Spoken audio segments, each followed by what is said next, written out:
Okay. പൊട്ടിയ magnetron ഞാൻ change ആക്കിയതിന് ശേഷം എപ്പോഴും സീരിയസ് ലാമ്പിൽ അതിൻ്റെ ലോഡ് ചെക്ക് ചെയ്യും. ഇപ്പോൾ സീരിയസ് ലാമ്പിൽ രണ്ടാമത് വർക്ക് ചെയ്തു. സീരിയസ് ലാമ്പിൽ അതിൻ്റെ ലോഡ് ചെക്ക് ചെയ്യും. ഇത് ലോഡ് ചെക്ക് ചെയ്യുന്നതെന്ന് വെച്ചാൽ ഓവർ ആംപിയർ എടുക്കുകയാണെന്നുണ്ടെങ്കിൽ ഓക്കെ, ഇത് സീരിയസ് ലാമ്പിൻ്റെ ബോട്ടാണ്. ഇപ്പോൾ ഇവിടെ നിന്ന് ഊരിയിട്ട് ഇപ്പുറത്തോട്ട് മാറ്റി കുത്തും. ഓക്കെ, അപ്പുറത്തതിലേക്ക് മാറ്റി കുത്തി ഇവിടുന്ന് ഇത് സീരിയസ് പോർട്ടും അത് നോർമൽ പോർട്ടുമാണ്. അവിടോട്ട് മാറ്റി കുത്തി ഇപ്പോൾ അത് ചെക്ക്. ഓക്കെ, സ്റ്റാർട്ട് ചെയ്യുന്നു. നോക്കിക്കോണേ ആംപിയർ മീറ്ററിലെ വ്യത്യാസം കണ്ടോ. ഡയറക്റ്റ് ഒറ്റ സ്റ്റെപ്പിൽ മേപ്പോട്ട് കയറി പോകുന്നുണ്ടോ. അപ്പോൾ ഓഫ് ചെയ്യുന്നു. ഓക്കെ, ഒന്നുകൂടെ കൊടുക്കാൻ പോകുന്നു. ആംപിയർ മീറ്ററിൽ നേരത്തെ ഉള്ള വ്യത്യാസവും ഇപ്പോഴത്തെ വ്യത്യാസവും തമ്മിൽ കണ്ട് മനസ്സിലാക്കുക. See, old damaged magnetron or good condition magnetron, what is the difference you can understand now. Okay, direct going 6.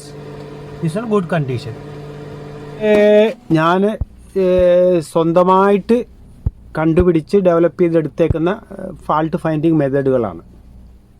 അപ്പോൾ ഈ മെത്തേഡുകൾ നിങ്ങൾക്കും പ്രയോജനപ്പെടും. ആംപിയർ മീറ്റർ വേണം. ഒരു മൈക്രോവേവ് റിപ്പയർ ചെയ്യുന്നതിന് എന്തായാലും ആംപിയർ മീറ്റർ വേണം. ഇല്ലെന്നുണ്ടെങ്കിൽ നിങ്ങൾക്ക് പ്രോപ്പറായിട്ട് ഇത് കണ്ടുപിടിക്കാൻ പറ്റില്ല. കാരണം എന്ന് വെച്ചാൽ ഹൈ വോൾട്ടേജ് ഏരിയ ആയതുകൊണ്ട് നമുക്ക് വോൾട്ടേജുകളൊന്നും ചെക്ക് ചെയ്യാൻ പറ്റത്തില്ല.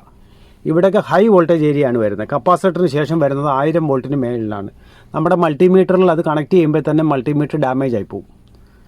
അല്ലെന്നുണ്ടെങ്കിൽ അതിനുവേണ്ടി സ്പെഷ്യൽ മൾട്ടിമീറ്ററൊക്കെ വേണം. അപ്പോൾ നമുക്ക് ആംപിയർ മീറ്ററിൽ കറക്റ്റ് ആംപിയർ നോക്കിയിട്ട് നമ്മുടെ ഒരു ഫൈനൽ തീരുമാനത്തിൽ നമുക്ക് എത്താൻ പറ്റും.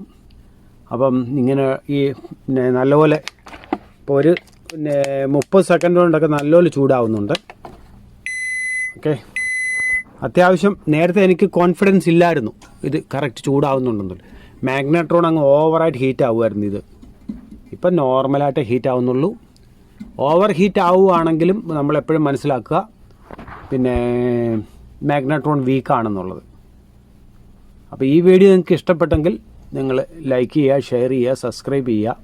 സബ്സ്ക്രൈബ് ചെയ്യാത്തവർ സബ്സ്ക്രൈബ് ചെയ്യുക. എന്താണെന്ന് വെച്ചാൽ ഞാൻ ചെയ്യുന്ന ഓരോ വീഡിയോകളും നിൻ്റെ പ്രവൃത്തി പരിചയം അതേ അളവിൽ ഒന്നും മറച്ചു പിടിക്കാതെ നിങ്ങൾക്ക് ഞാൻ പകർന്നു തരുന്നുണ്ട്. പഠിക്കാൻ പറ്റുന്നവർക്കും മനസ്സിലാക്കാൻ പറ്റുന്നവർക്കും അത് ഉപയോഗപ്പെടുത്താം. ഇതൊക്കെ വളരെ ഈസിയാണ്. 100%ഉം 1, 2, 4, 3, 4 വീഡിയോ കാണുമ്പോഴും നിങ്ങൾക്ക് മൈക്രോവേവ് റിപ്പയർ ചെയ്യാൻ ഈസി ആയിട്ട് പഠിക്കാൻ പറ്റും. ഓക്കെ, അപ്പോൾ നിങ്ങളുടെ ജോബ്